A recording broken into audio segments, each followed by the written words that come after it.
Hoy continuamos, hermanos, sobre este tema que trata acerca de las cumbres y sobre las cumbres y sobre los valles.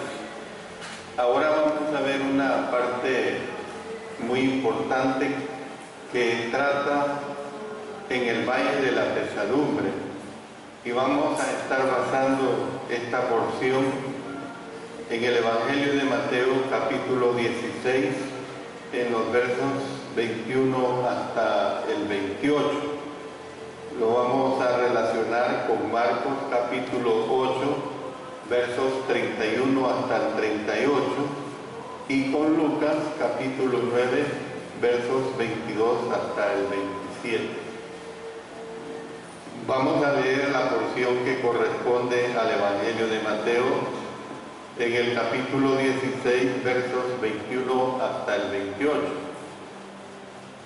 Desde entonces comenzó Jesús a declarar a sus discípulos que le era necesario ir a Jerusalén y padecer mucho de los ancianos, de los principales sacerdotes y de los escribas, y ser muerto, y resucitar al tercer día.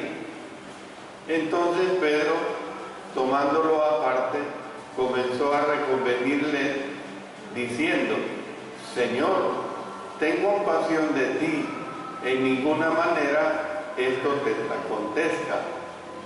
Pero él, volviéndose, dijo a Pedro: Quítate de delante de mí, Satanás, me eres tropiezo, porque no pones la mira en las cosas de Dios, sino en las de los hombres.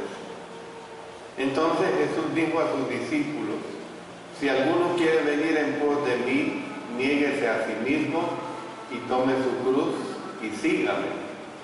Porque todo el que quiera salvar su vida la perderá, y todo el que pierda su vida por causa de mí la hallará. Porque ¿qué aprovechará al hombre si ganare todo el mundo y perdiere su alma? ¿O qué recompensa dará el hombre por su alma?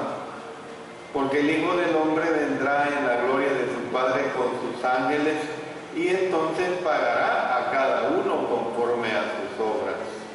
De cierto os digo que hay algunos de los que están aquí que no gustarán la muerte hasta que hayan visto al Hijo del Hombre viniendo en su reino. Como hemos hablado, esta lección que estamos tratando de esta etapa de la vida del Señor Jesucristo trata de los altos y bajos que se dieron en el ministerio de Él. En vista de que Jesús pensaba que sus discípulos ya estaban preparados para enterarse acerca del futuro, Él les anunció el establecimiento de su iglesia. Pero sin embargo, a ellos les iba a resultar difícil recibir el anuncio adjunto. No podría haber iglesia sin su muerte. Es decir, que la iglesia sería el cuerpo de personas salvadas por su sangre. Ya en alguna ocasión hemos hecho referencia, por ejemplo, en Hechos capítulo 20 y el versículo 28, por tanto, mirad por vosotros y por todo el rebaño en que el Espíritu Santo os ha puesto por obispos para apacentar la iglesia del Señor, la cual Él ganó por su propia sangre. Entonces, había llegado el momento de decirles a sus apóstoles que Él debía morir. Nunca les había dicho esto, pero ahora sí se daba ya el momento. Les estaba diciendo a sus apóstoles que Él debía de morir. Entonces, por eso es que esta sección la llamamos en el Valle de la Pesadumbre. Y vamos a ver diferentes aspectos de la pesadumbre. En primer lugar, veamos pesadumbre por el maltrato que le aguardaba. El maltrato que le aguardaba al Señor Jesucristo iba a ser terrible. Cristo se había referido anteriormente en una forma encubierta a su inminente muerte. Aquí mismo en Mateo, en el capítulo 9 y el versículo 15, les había dicho esto, aunque no lo entendían ellos. Jesús les dijo: ¿acaso pueden los que están de bodas tener luto entre tanto que el esposo está con ellos? Pero vendrán días cuando el esposo les será quitado y entonces ayunarán. Mateo capítulo 9, versículo 15. Pero ahora dejaba, hermanos, el lenguaje figurado. Ahora ya no les estaba hablando el lenguaje figurado. Mateo escribió, por ejemplo, ahí cuando tenemos lo que hemos visto en Mateo 16, versículo 21. Desde entonces comenzó Jesús a declarar a sus discípulos que le era necesario ir a Jerusalén y padecer mucho de los ancianos, de los principales sacerdotes y de los escribas, y ser muerto y resucitar al tercer día.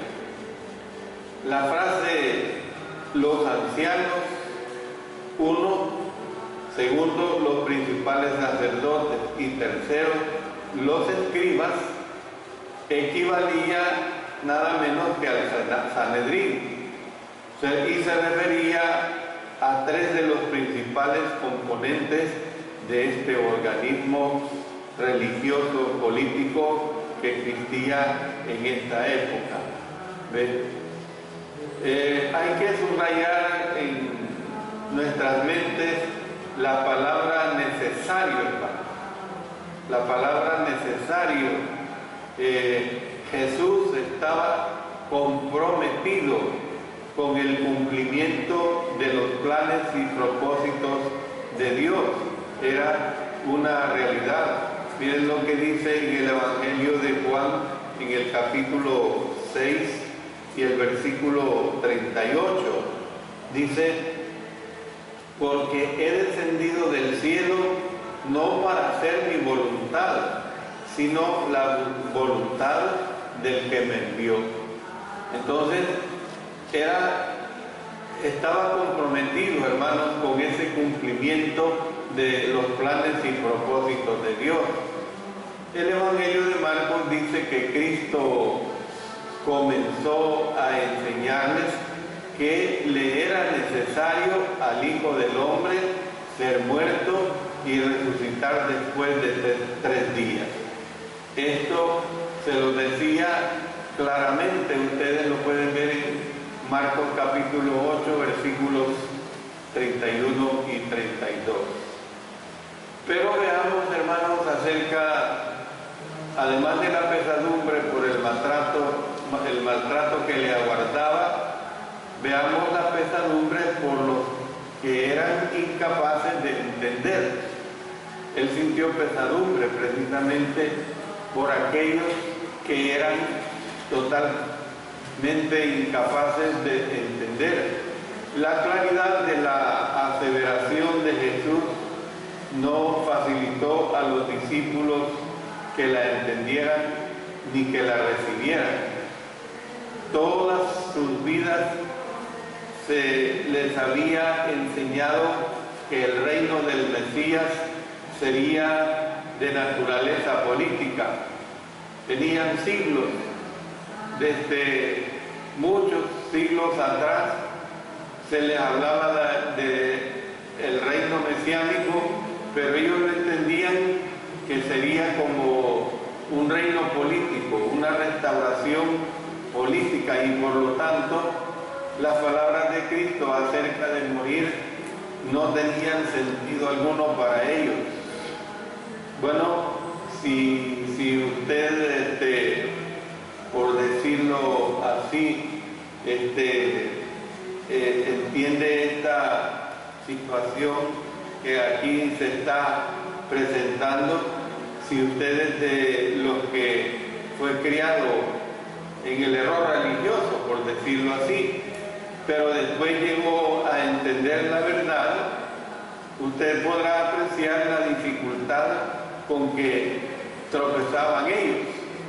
Es como querer convencer a un católico de nacimiento y que llega a un hombre adulto, 30, 40, 50 años, no digamos mucho más, y querer convencer a un católico de el error doctrinal, el error religioso en que está.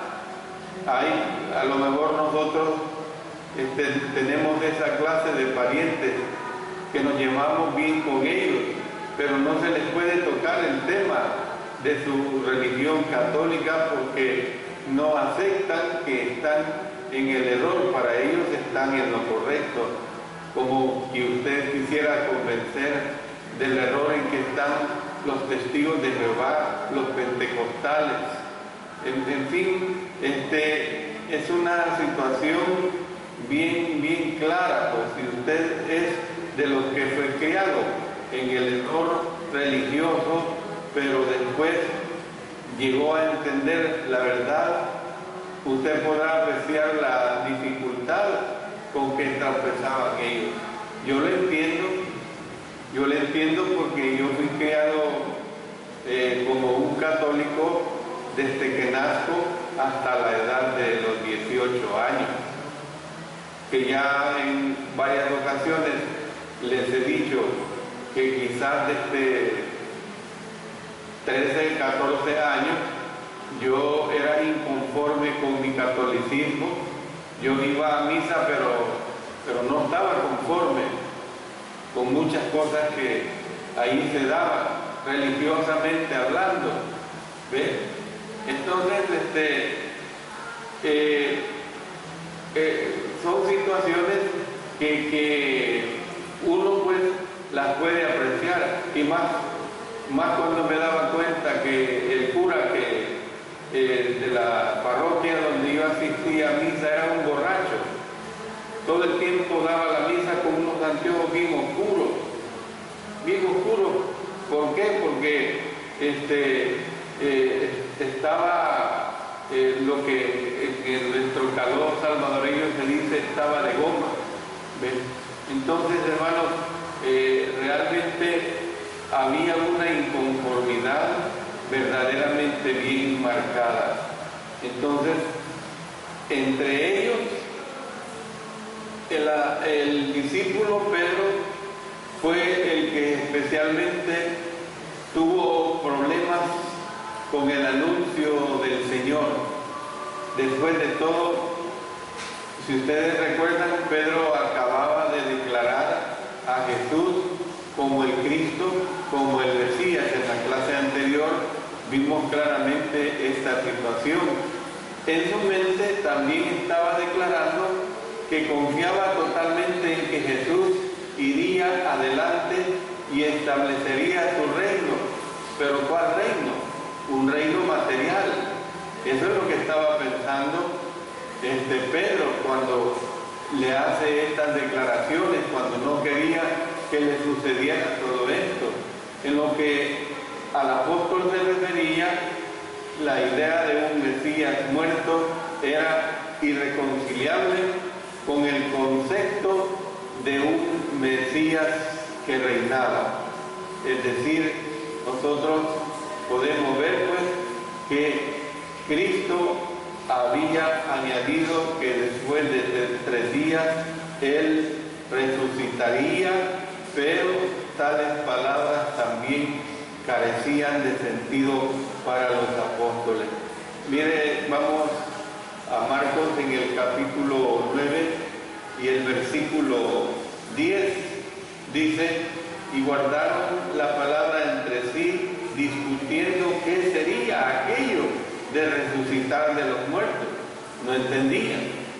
Era una realidad hasta estos momentos que no entendían. Por lo tanto, se dio a la tarea Pedro, según su mente, de corregir al Señor Jesucristo. Según como él procedió, se dio a la tarea de corregir al Señor Jesucristo. Bueno, como no deseaba avergonzar al Maestro delante de los demás discípulos, según su mente, Pedro dice en la Escritura que le tomó aparte.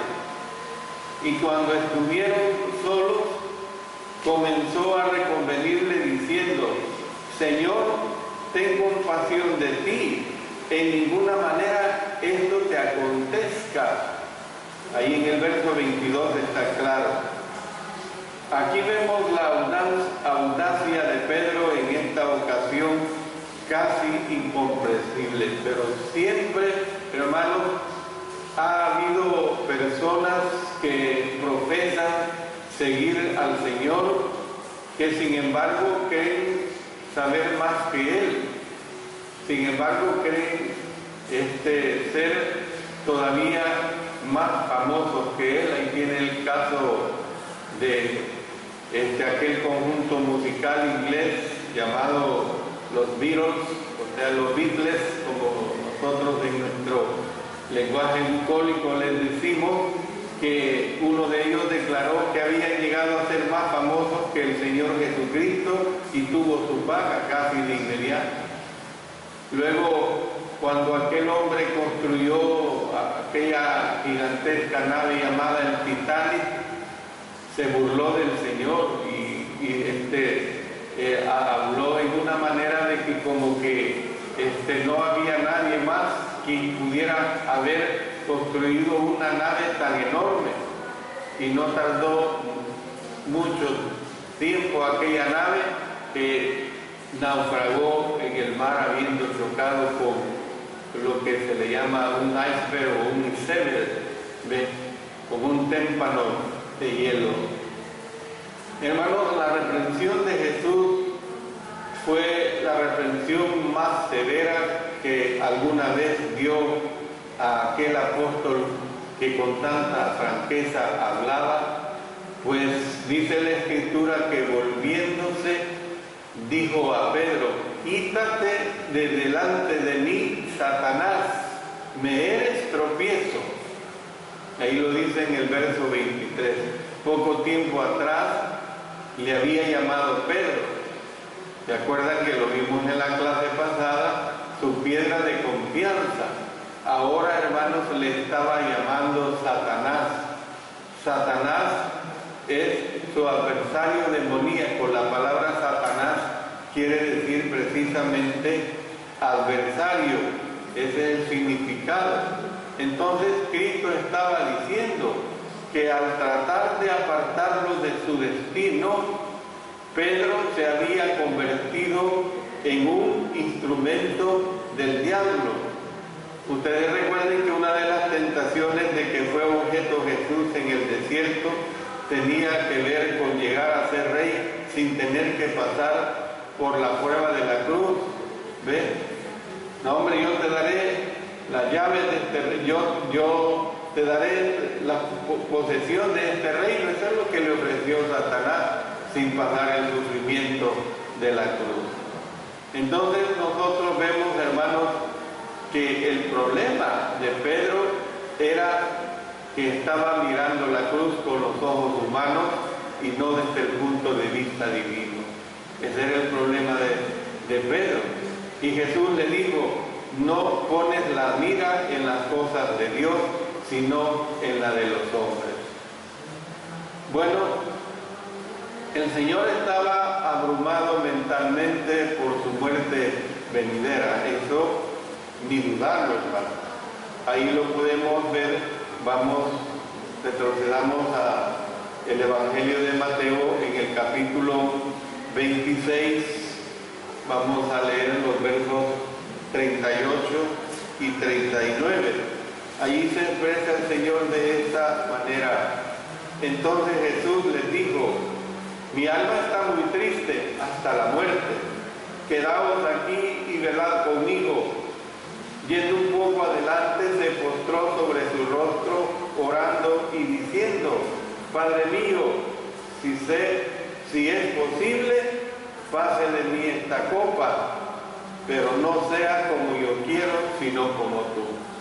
Entonces, era una realidad, pues, que el Señor estaba abrumado mentalmente por su muerte venidera. A esta carga se sumaba la incapacidad de sus discípulos para entender la verdadera naturaleza de su reino y de su reinado. Estaban pensando, hermanos, en términos de diadema. ¿Por qué digo en términos de diadema y no de muerte? Porque la diadema es símbolo de un reinado. La diadema, eso significa, estaban pensando pues en términos de diadema y no de muerte, en términos de coronas y no de cruces, en términos de alabanza y no persecuciones. Por eso, según Marcos capítulo 8, el versículo 38, estaban presentes otros a quienes también él habló estas palabras. Miren lo que dice ahí en Marcos capítulo 8 y el verso 34. Y llamando a la gente y a sus discípulos les dijo: si alguno quiere venir en pos de mí, niéguese a sí mismo y tome su cruz y siga. O sea, no solo los discípulos estaban presentes. Entonces, hermanos, Jesús llamó a todos los discípulos y les dijo, miren la versión que tenemos en Lucas capítulo 9, en los versos 23 hasta el 25. Dice: si alguno quiere venir en pos de mí, niéguese a sí mismo y tome su cruz y sígame, porque todo el que quiera salvar su vida la perderá, y todo el que pierda su vida por causa de mí la hallará. Porque ¿qué aprovechará al hombre si ganare todo el mundo y perdiere su alma? ¿O qué recompensa dará el hombre por su alma?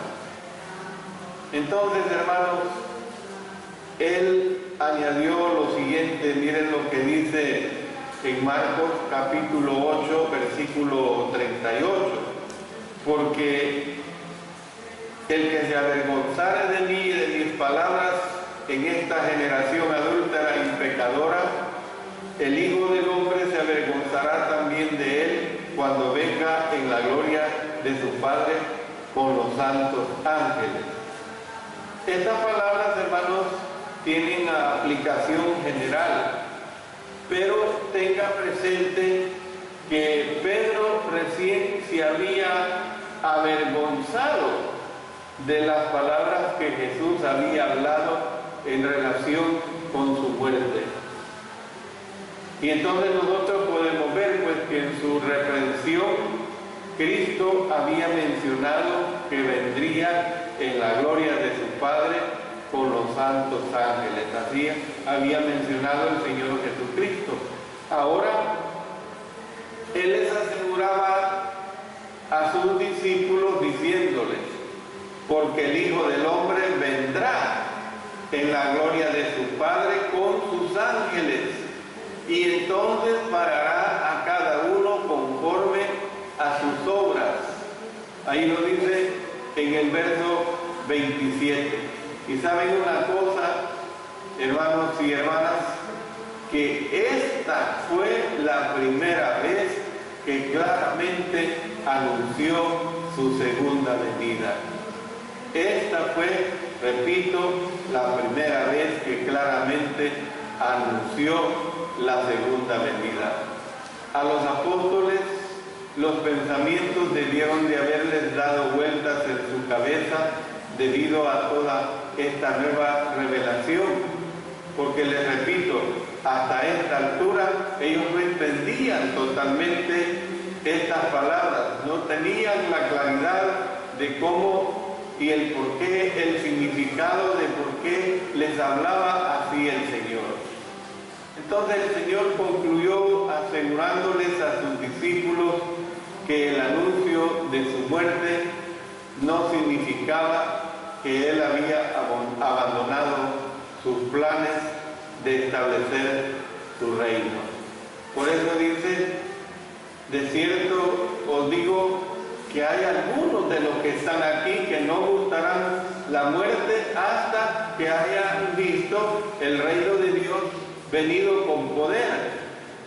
El único que sí gustó la muerte antes de que viniera el reino con poder fue Judas, porque acuérdense que cuando se da cuenta que lo había traicionado, su conciencia le acusó tanto que se ahorcó. Él no vio el establecimiento del reino, pero que si no le interesaba también. Pero una gran cantidad de los discípulos, pues, los seguidores de él, se dieron cuenta. Miren lo que dice en Marcos 9:1, también les digo, es cierto, digo que hay algunos de los que están aquí que no gustarán la muerte hasta que hayan visto el reino de Dios venido con poder. Entonces, prestemos mucha atención a la frase con poder.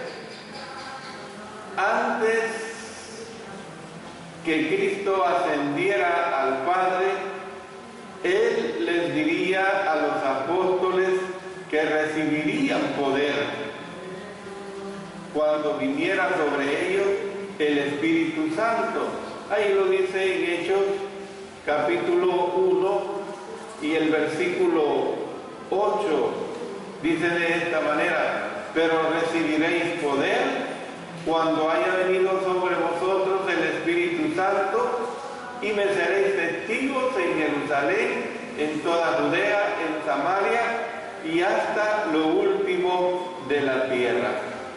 ¿Ven?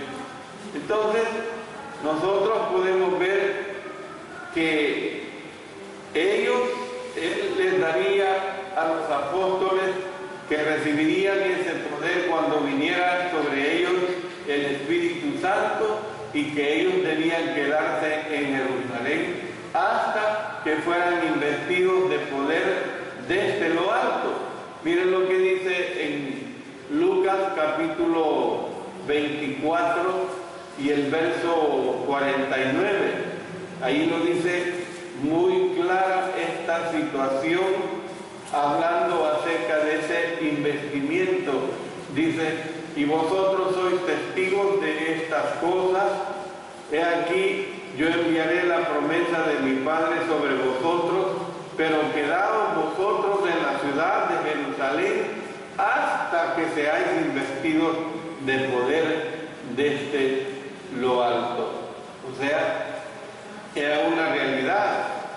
10 días después de la ascensión, en la fiesta judía muy conocida, el día de Pentecostés, el poder del Espíritu Santo vino sobre ellos. Esta es una realidad, es algo que innegable, es algo que se dio claramente.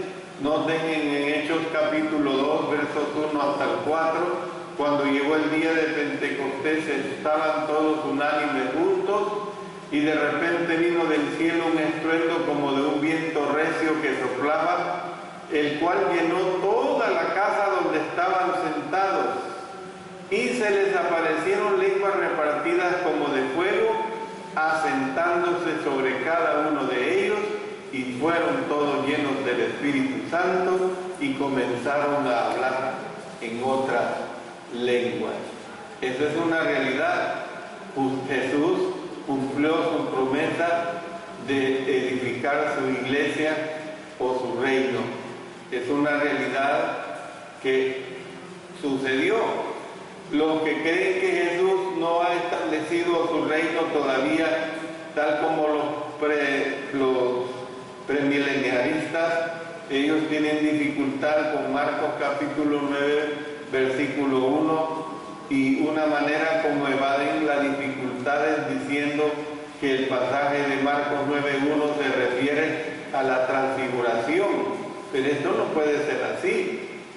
Los que refieren esta expresión a la transfiguración con toda seguridad se equivocan, pues en ese momento no se estableció ningún reino visible. Entonces, quiero terminar diciendo lo siguiente, hermanos, que haciendo esta interrogante, ¿entendieron los apóstoles lo que Cristo dio a entender cuando habló del reino que vendría con poder dentro del tiempo en que ellos estarían vivos? Claro que no lo entendieron. En ese momento no lo entendieron, como tampoco entendieron su anuncio acerca del establecimiento de la iglesia y su segunda venida. Pero la simiente, hermanos, se había plantado. Mire, yo le pongo esta ilustración y este ejemplo para que me entienda lo que estoy expresando. Un niño bebé, y aún un niño quizás de 2, 3, 4, 5 años, pero quedémonos con un niño bebé. Un niño bebé no entiende cuando se siembra una semilla X, una semilla de maíz, de frijol, de naranjo, de marañón, de cualquier semilla. Un niño bebé no entiende esa situación, ¿ve? Pero la simiente está ahí y nace. Que el niño no entienda, ese no es el problema. Cualquiera de ustedes, un servidor, vamos a la tierra fértil, sembramos una semilla de maíz, ¿y qué es lo que sucede? Ahí está la simiente. En unos pocos días esa planta va a germinar, y conforme pasa el tiempo esa planta va a dar el fruto. Pues esto es lo que les estoy diciendo, hermanos, que en aquel momento los apóstoles no entendieron que el reino vendría con poder dentro del tiempo que ellos estarían vivos. No entendieron que el Señor no les estaba hablando de un reino militar. No entendieron que no se refería a una restauración militar del reino que venía desde los tiempos antiguo testamentarios. No entendieron esa situación, que se trataba específicamente del establecimiento de su iglesia o su reino, pues. Pero la simiente estaba ahí plantada, y llegó el momento, el día de Pentecostés, cuando el Espíritu Santo fue derramado sobre los 12 apóstoles y se comienza a predicar el primer sermón del Evangelio en la voz del apóstol Pedro. Esa situación es innegable y así es como nosotros tenemos que entender. Voy a quedarme acá para en la próxima clase tomar en cuenta ya la última parte de este valioso estudio que trata precisamente sobre las cumbres y sobre los valles, que es precisamente que comprende de la tercera Pascua al arribo de Jesús a Betania. Que el Señor nos bendiga. Amén.